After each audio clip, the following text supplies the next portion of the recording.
శ్రీ రామకృష్ణ ప్రభ ఛానల్ను చూడండి, మాసపత్రికను చదవండి. ఆవిడ ఎందుకు అంత సంతోషంగా ఉంది? ఎప్పుడూ శారదామాత జీవితంలో మీరు గమనించండి, ఒక్క ఫోటోలో కాదు, అప్పుడు తెలిసిన వాళ్ళు రాసిన పుస్తకాలే కదా. స్వామి శారదానంద రాశారు పుస్తకాన్ని. ఆయన అప్పుడు ఉన్నాయనే కదా, ఆయనకి ప్రత్యక్ష శిష్యుడు ఆయన రాసినవాడు. వంగమూలం ఆయన రాస్తే దయాత్మానంద అని తెలుగులో అనువాదం చేశారు పుస్తకాన్ని. ఆయన అప్పుడు ఉన్నాయనే కదా, ప్రత్యక్షంగా ఆయన మాటలు విన్నాయనే కదా, ఆయన శారదామాతను దర్శించిన వాడే కదా. ఎప్పుడూ ఒక అసంతృప్తి ఛాయ కానీ, ఒక బాధ కానీ ఎప్పుడూ చూడలేదండి ఆవిడ ముఖంలో. దానికి పరమహంస చేసిన పని ఏమిటంటే, మనం కూడా సంసారాల్లో ఉంటున్న వాళ్ళని గ్రహించాల్సిన విషయం, ఈయన ఇక్కడ సాధనల్లో మునిగి ఉంటే అక్కడ అప్పుడే వ్యాపించిందండి. ఎలా వ్యాపించింది?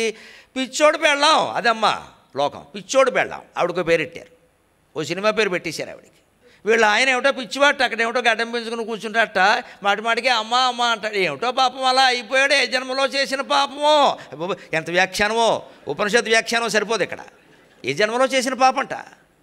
అంటే మనం ఎలా ఆలోచిస్తామంటే, మనకు మళ్ళీ ఆలోచించకపోతే అవతలవాడు పిచ్చివాడే. మరి మన ఆలోచన తప్పేమో. ఏ పిచ్చివాడినైనా మీరు పలకరించండి, వాడు ఆలోచనల్లో ఒక మీటర్ ఏదైనా పెట్టి లెక్క చూస్తే ఆలోచనలు ఎలా ఉంటాయంటే, ఈ లోకం అంతా పిచ్చిది, నేను ఒక్కడే జ్ఞాని అనుకుంటాడు వాడు. ఖచ్చితంగా అలాగే ఉంటాడు. మనం పిచ్చివాడని వాడిని అనుకుంటున్నాం, వాడు మన పిచ్చివాడు అనుకోండి. ఎవడు పిచ్చివాడు ఇప్పుడు దేవుడు తేల్చాలి. మొత్తం ఈ పిచ్చి అంతా అయింది, ఈ కంపెనీ పెట్టింది ఆయన కదా. అంచేతను పిచ్చోడు పెళ్ళామని పేరెట్టారండి. ఆ నిందలు పడలేక అవన్నీ వదిలేయి, ఏమిటో లోకం ఇలా అంటుంది, మా అమ్మని అంటుంది, మా నాన్న అంటుంది, నన్ను అంటుంది, అయినా నేను పెళ్ళైన మనిషిని అక్కడ ఉండాలి కదా, ఇక్కడ ఉండడం ఏంటి?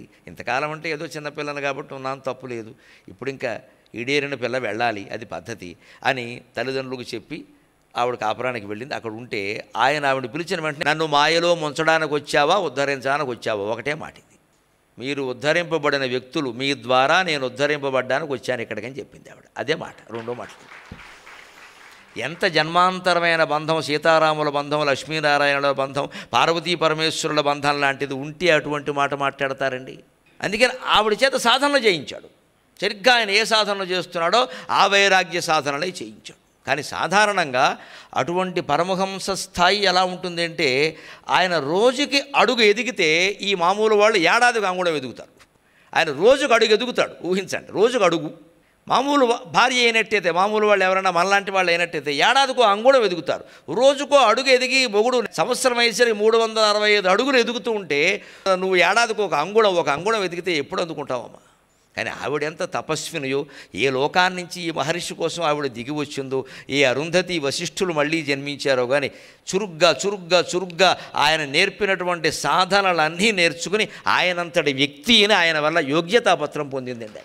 అందుకే తర్వాత ఆయన వియోగాన్ని కూడా తట్టుకుని ఉండగలిగింది ఆవిడ. లేకపోతే ఉండలేరు వెంటనే. ఆ రోజుల్లో పద్ధతి ప్రకారం ఏదో చేసేస్తారు, ఉండలేరు. ఆత్మజ్ఞానం అది. స్త్రీ పురుష భేదం పక్కనట్టేసే, ఇంకా ఇదో శరీరం అదో శరీరం అంతే. ఇదొక అనుబంధం, ఇది యోగపరమైన అనుబంధం తప్పితే భోగానుబంధం కాదు వారిది భోగానుబంధాలతో ఉన్న సంసారం కాదు, యోగానుబంధాలతో ఉన్న సంసారం. ప్రపంచంలోనే ఇటువంటి దంపతులు మరొకరు ఉండడం చాలా కష్టం అండి. ఆ స్థాయి వారి.